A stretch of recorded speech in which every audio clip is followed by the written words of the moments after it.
Stel jouself voor, diep in die Limpopo-vallei, weggesteek onder die stof van amper 1000 jaar, lê die geheime van een van Suider-Afrika se heel eerste groot koninkryke.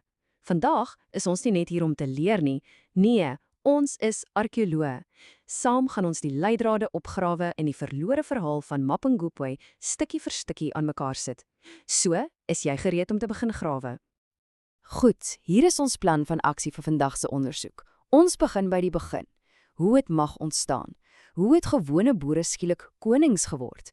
Dan gaan ons twee verskillende dorpies besoek wat vir ons heeltemal verskillende stories vertel. Daarna klim ons die beroemde heilige heuwel van Mapungubwe, ons kyk na die blinkgoed, die goud en die glaskrale, en dan, heel laaste, probeer ons uitvind hoekom hierdie ongelooflike koninkryk op die ou end verdwyn het. Ok, ons storie begin hier, so om en by 900 na Christus, die Limpopo-vallei. Op die oog af was dit maar net boeregemeenskappe, maar iets groots was besig om te gebeur. 'n Heeltemal nuwe soort mag was op die punt om gebore te word. So, die groot vraag is, hoe gebeur dit? Hoe gaan 'n gemeenskap van gelykes na een waar sekere mense skielik die leiers is, met baie meer mag as al die ander?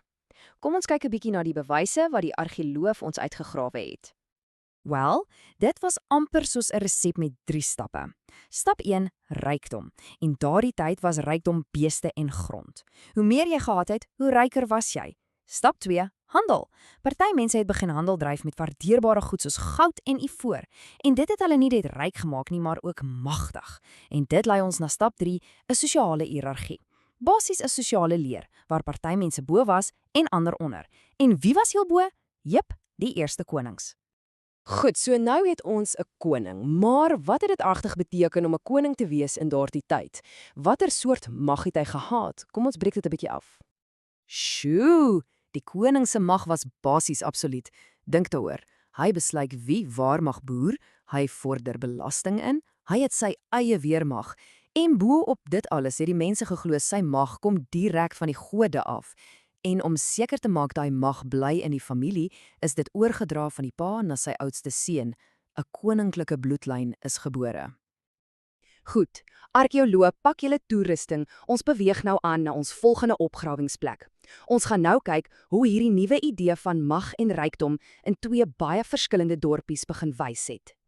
Ons het bewyse van 2 baie belangrike vroeë nedersettings, Schroda en K2. Maar wat so interessant is dat hulle vir ons heeltemal teenoorgestelde stories vertel oor hoe die mense geleef het. Hoe kan dit wees? Nou, kyk mooi hierna, want die verskil is dag en nag. By Schroda, die ouer nedersetting, was dit 'n samelewing waar almal gedeel het. As daar rykdom was, het almal daarby baat gevind. Maar toe, so 100 jaar later by K2, het dinge verander. Hier sien ons die begin van ongelykheid. Die leiers het die ingevoerde luukse goederes, so spesiale krale, vir hulle self begin hou. Die skeiding tussen ryk en arm het begin. Die veranderinge wat ons by K2 gesien het, was eintlik maar net die begin. Die bevolking het gegroei en dit het tyd geword vir 'n groot skuif, die stigting van 'n nuwe, legendariese hoofstad. Jy skuif nie sommer net 'n hele hoofstad sonder 'n baie goeie rede nie. Dit vat ongelooflik baie moeite.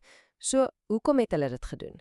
Wel, die antwoord vertel ons so baie oor hulle geloof en die laaste, deurslaggewende stap om 'n ware koninkryk te word. Dit was 'n absolute magsverklaring. Eerstens, prakties. K2 het te klein geword, maar die eintlike rede was baie dieper.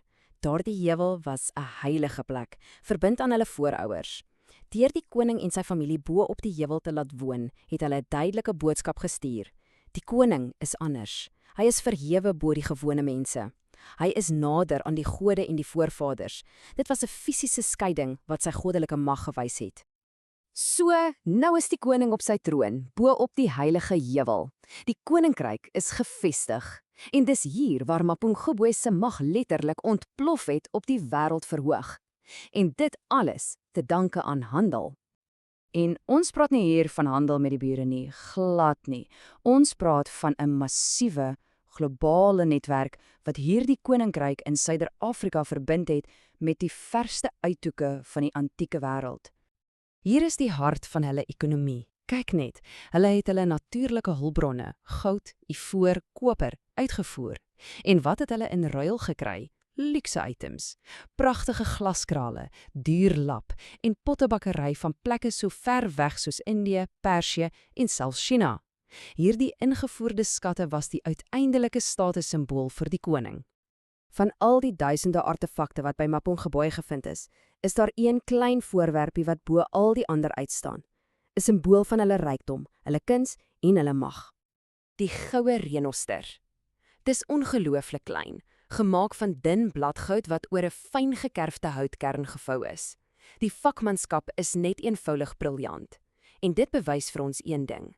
Hierdie mense was nie net handelaars nie, hulle was meester goudsmede. Maar soos die spreekwoord sê, aan alle goeie dinge kom 'n einde. Selfs vir 'n goue koninkryk soos Mapungubwe, wat op aarde kon so 'n magtige ryk tot 'n val gebring het. Goed, so vir ons laaste hoofstuk gaan ons na twee dinge kyk. Eerstens, die redes hoekom die koninkryk geval het. En tweedens, hoe die storie en die naam van Mapungubwe vandag nog hier in die moderne Suid-Afrika voortleef. Op die ou end was dit nie 'n vyandige leer wat Mapungubwe vernietig het nie. Dit was die natuur self. Hulle het te veel mense en te veel beeste gehad, en die hulpbronne soos water en veiding het begin opraak. En toe, bo-op dit alles, het die klimaat verander. 'n Massiewe, lang droogte het die gebied getref. Boerdery het onmoontlik geword, die land kon hulle nie meer onderhou nie, en hulle moes trek. Maar die storie eindig nie daar in die stof nie. Die gees van Mapungubwe leef vandag voort. Trouwens, Suid-Afrika se allerhoogste toekenning vir uitnemendheid word die Orde van Mapungubwe genoem. En die heel eerste persoon wat dit ooit ontvang het, was niemand anders nie as Nelson Mandela. 'n Ongelooflike eerbetoon aan hierdie antieke koninkryk. Goed argeoloë, ons het deur die eeue gereis en die geheime van Mapungubwe ontbloot. Nou, kom ons kyk wat het vasgesteek. Tyd vir 'n vinnige toets om te sien hoe skerp jy is.